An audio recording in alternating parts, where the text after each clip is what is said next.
After years of making custom cakes, I realized something that completely changed my business.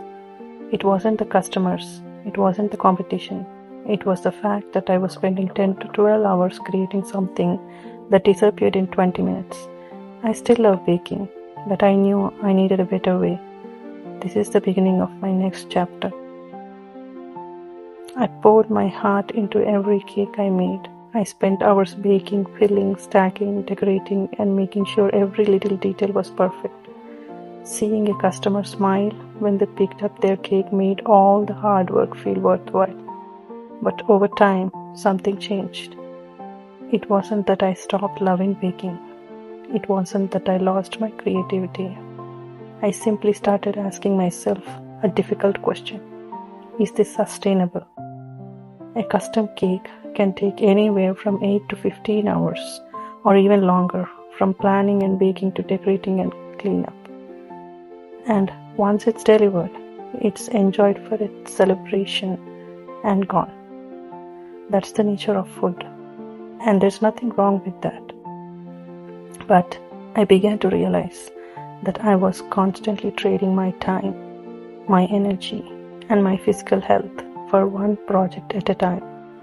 As the years went by, standing for long hours became harder, lifting heavy mixers, rolling fondant, decorating for hours without a break, cleaning up after every order. It all adds up. Then there's something many people don't see: ingredients. As a custom cake decorator, you need to keep so many ingredients, colors, sprinkles, fillings, boards, boxes, and tools on hand.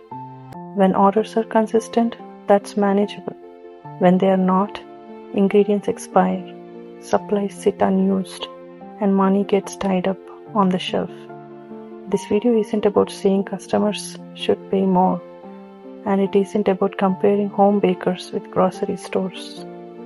They're different businesses. This is simply about recognizing that I wanted a business model that could grow without demanding so much from my body every single day. I realized something important. I still love baking. I still love creating desserts. I still love helping people celebrate. But I don't want every dollar I earn to depend on another custom cake. So this channel is changing too.